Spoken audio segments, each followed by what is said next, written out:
What's poppin' T Squad? It's your girl Keisha, and I'm here with tonight's all tea, all shade, Real Housewives of Orange County review. But before I start, I have some behind the scenes tea for you guys. So Kelly Dodd has taken it upon herself to troll Braunwyn. She took to her Instagram while she was walking her dog in the middle of the night and was bypassing Braunwyn's house to show us Braunwyn's license plate and everything else, and was going off about her not having her license plates changed from Florida to the OC or whatever the case may be. Here is the video. Here's Braunwyn's house, and I'm walking my dogs. Braunwyn's lived here for 2 years. Why do you still have Florida plates, Braunwyn? Rick just moved here from New York. He had to get California plates. Are you not paying your taxes, Braunwyn? Huh? Are you not paying your taxes? You still have Florida plates? Oh my God. Hypocrite. I'm walking. My thing is, why are you filming this woman's house in the middle of the night? Why are you so pressed about her license plate? Why are you showing this woman license plate for the world to see? Like, please, I hope Andy Cohen fire her ass after this season. We already know that a lot of people have been petitioning to get her off the show, and that they have been boycotting the show because of Kelly. Kelly then also took to her Instagram to say, "This is so wrong. Hypocrisy, it's at its highest level.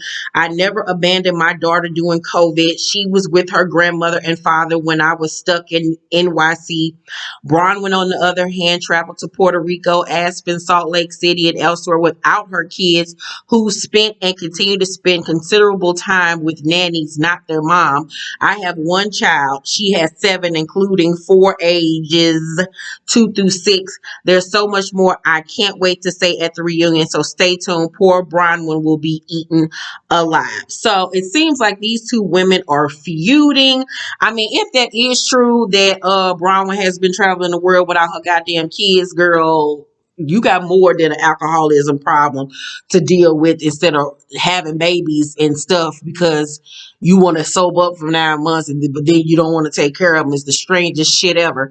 But this is just a mess, child. I can't stand Kelly, but if, like I said, what she said about Braunwyn is true, then Braunwyn, you need your ass kicked. But the whole thing is just a mess. But I do feel like Kelly does need to be off the show. But anywho, so tonight's episode, Emily calls Gina and tells her that Braunwyn admitted that she was taking things out on her for no reason, which is fucked up. Like, why are you just attacking this woman for what? Because you have misplaced anger, because you're hurting and you want to see other people hurt. Like I said last week, Braunwyn does not need to be on the show. I feel like she should have set this season out. She needed to concentrate on herself and obviously her family. Gina says, that's cool, but she's got to learn to stand up without Sean. They all feel like Sean enables her and always is trying to fight her battles for her. And I agree with that, especially after some of the things that we learned on tonight's episode. So they both agreed that Braunwyn does not want to hear the truth about herself. And I agree with that as well. I think Braunwyn only likes to tackle things when it benefits her, when she's ready. Other than that, she likes to live in this fairy tale bubble where everything is just peaches and creams and vodka and Ciroc. Other than that, she don't really give a damn about nothing that's going on. So Braunwyn helps her son Jacob get into drag. He's a teenager. She asks him, does he want to, just do this for fun? Does he want to be a drag queen? Is it because of sexuality or identity? And he said he doesn't know really what it means, with him, liking to wear girls' clothes. So, he comes out in all of these different dresses, and it's very awkward for him because he said he knew how to walk in heels, but child, he could not. But I was looking at him before they showed us his confession. I was like, I can see the vision, bitch. Once he get it together, learn how to walk in some heels, learn how to strut, get that hair together, get a beat together, bitch. Get him some padding. Oh, she's going to be lit. And then we got to see him and have his face actually beat to capacity in his confessional. And sis was beautiful. Like, she's going to be a problem in the drag queen world if she really continues on with this, because that mug was beat to perfection, and his hair is gorgeous. Like, he got like black folks hair. I was like, you sure it's China Daddy? But yeah, I see it for him, and I really appreciated the fact that um Braunwyn and Sean supported him and the rest of the family, and they loved him, because so many children have came out or whatever to their family, and they've been shunned or beaten on, hell, even killed. So it's good to see them have his back and support him, because that's honestly what I would do if my child like to dress in drag or was gay or whatever the case may be, or whatever. I'm gonna love you regardless. None of that matters to me. So Gina goes to see her lawyer. She's about to get her license back after the DUI incident that she had about a year or two ago. So now, however, she has to deal with the domestic violence case against her ex-husband Matt. They had that altercation where she said that he abused her. So Matt, however, says that it did not happen. So she doesn't want to do a statement because they're on good terms right now, and it's hard for her to stand up to him, she says, or whatever. I honestly feel like Gina's still in love with Matt. This new man that she's with right now is a replacement. What's the other word that I'm looking for? He's a rebound. I feel like she got with this man and rushed things to show him I could be without you, but low key she still loved that man. And if he tried hard enough, I think that she would be back with him. And I think that's a part of the reason why she didn't want to do the statement at first. It's a lot going on with Gina. You can tell by her physically from her first season up until now. She's gained weight. The hair change, all of, like, she just looks stressed. She looks so much older than she looked her first season. And being with a fuck nigga will do that to you. He will have you looking exactly like Gina look right now. I just want Gina to focus on her and stop trying to focus on these niggas. So Shannon and her oldest daughter Sophie talk about, Sophie going to college in Texas. And we learned that Sophie is writing her first book about living with divorced parents. And I really like Sophie. I like Shannon's kids in general, especially the little twins. They are so pretty to me. So Shannon says, that Stella said one day that you're going to get older and realize what you've done to me, regarding, all of the issues that she had, in her marriage and the divorce and everything.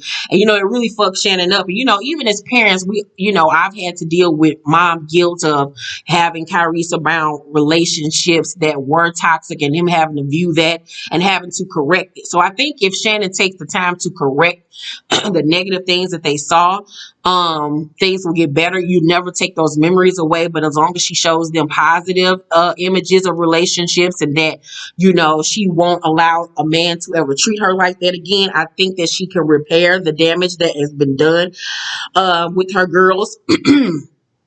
So Sophie says, when they talk about her new boyfriend, Shannon's new boyfriend, John, Sophie says, I like John, but my mom needs someone that can take care of her emotionally and financially. And I was like, well, okay, Sophie, no, this don't come for free. She also says, sometimes I don't think John can do both, but it's none of my business. And I was like, you exactly right. It ain't none of your business, but I need to know more too. Like, what does John do for a living? I'm now starting to wonder, is he with Shannon because of who Shannon is, because Shannon got a bag? Because we do see that he's involved in her little business that she's trying to start up. No, I'm going to keep my eye on him. So Kelly and Braunwyn go dress shopping because, Braunwyn is renewing her vows to Sean, and Kelly is getting married. They try on a bunch of dresses. Kelly a nigga. She don't really like nothing that she tried on. But afterwards, when they're walking out, Kelly says to Braunwyn, you want to go have drinks? And I'm looking at this bitch like, you inconsiderate whore. You know that the woman is trying to, be sober. She's struggling with her sobriety. And you going to go ask her if she want to go have drinks? Like, Kelly is the devil. Like, she just don't give no fucks about nobody. So Elizabeth is at home with her family. And we learned that she has set up her nieces and nephews with $1 million trust funds. And I was like, well, bitch, can I be an honorary niece? God damn it. Because that is love. She considers her nieces and nephews like her children because she does not have any. And then we also learned that her younger sister Anna is addicted to heroin. She has been on drugs since she was 14 years old, and I believe that Elizabeth is taking care of her daughter or whatever. And she's just really upset that her sister agreed to go to rehab, but then she went missing, and it's just really messing with her. And being someone myself who grew up with a uncle that suffered from addiction, it is a very hard thing to deal with. It stresses everybody out in the family. It takes a toll on everyone. So I understood what she was going through, but there's really nothing you can do until that person wants help. So Gina and Shannon go to Elizabeth's house, and Shannon once again is not fucking impressed. Shannon ass is so motherfucking bougie, and she can't even disguise the disgust on her face. When she looking around, she was like, she was looking like she might see a roach or something. She was just like, okay, let me not touch anything. Like, what the fuck? And she was like, this reminds me of my beach house. Like, this is your regular house. Like, this was my outhouse. Like, girl, okay. It's cute for you though, not for me. And then they get outside to see Elizabeth, the little lunch spread that she got spread out that she got from Whole Foods that still had the receipt on them. And Shannon was like, I would have done it like this. She's trying to show us, how much she paid for everything. That was a little gauche. Like, why do you still got the goddamn receipts and shit on it? Like, the fuck? I didn't really find it being no big deal that she went and got the food from Whole Foods. Whole Foods goods is Whole Foods food is good to me, bitch, and it's motherfucking pricey as shit if you can shop at Whole Food high ass goddamn grocery store. But to Shannon, that ain't shit. You know what I'm saying? But Shannon really got to work on judging people in their housing situations. Because, bitch, you just spent up all your goddamn motherfucking alimony money on this goddamn business. And if this shit don't work out, you going to be living in a beach house just like her, shit, bitch. Or probably in a house like Gina ass. So you better stop thumbing up your nose to people. Because your ass could be in the same predicament in any minute. So Elizabeth suggests that they rally around Braunwyn, but Gina is like, what, no, because she been fucking with me for no reason. And I can understand where Gina is coming from, but I just still wish that the women would have more empathy for this woman. But Braunwyn kind of does make it hard for herself with some of her antics. So she also says that she's not going to go to the vow renewal.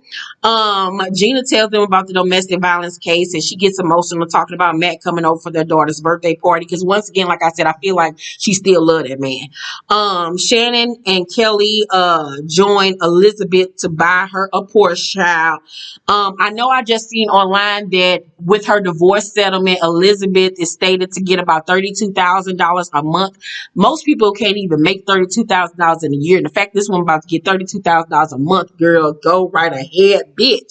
So they discuss whether or not to drink in front of Braunwyn at the vow renewal. Kelly says, she want to. Once again, she don't give a fuck about, nothing that nobody else is going through because she ain't nothing but the devil.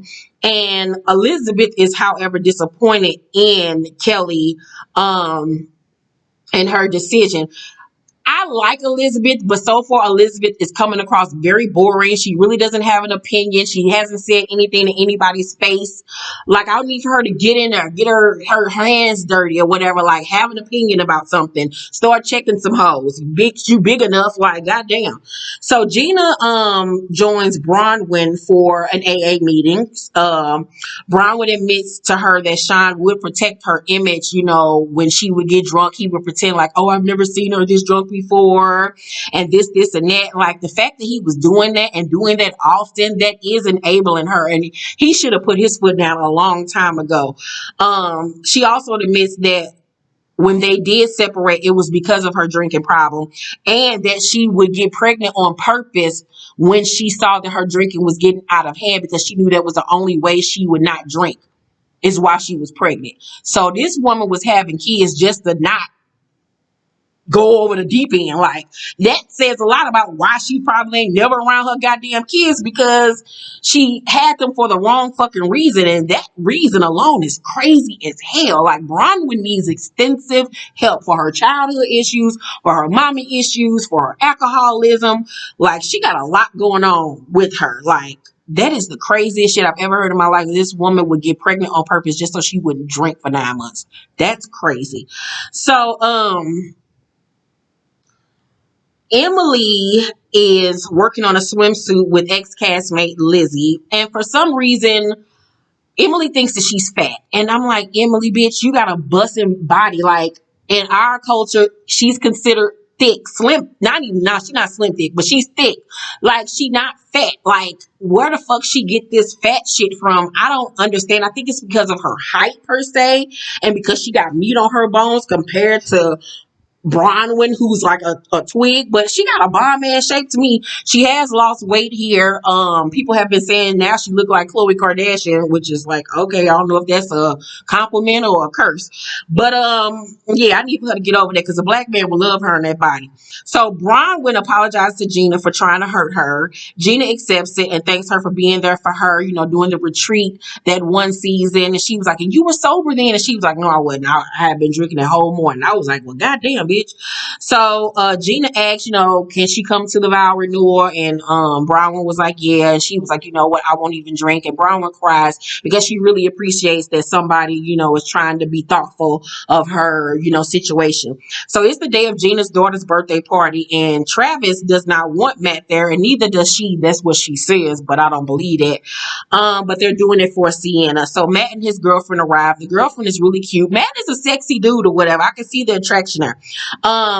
He looked better than her new nigga. I will say that much. Gina says that she did end up doing a victim impact statement so he could know how she felt that night everything happened, and that, you know, she feels bad because he might end up going to jail. But she wants their daughter to see, you know, that she's a strong woman or whatever. And she says that somebody is always there to fix Matt's messes or whatever. So I haven't heard anything else about this case. So I don't know if the man end up going to jail. Is he going to jail? Whatever. I don't think he's going to end up getting no jail time or whatever the case may be. But her and Braunwyn need to have their ass in somebody's therapy office every week. So that's my review on the Real Housewives of Orange County. This week's episode was it was cool for what it was. It really didn't take me there. I give this week's episode a C minus. However, let's talk down below in the comment section and stay tuned for my Real Housewives of Salt Lake City review. Love you guys. Bye.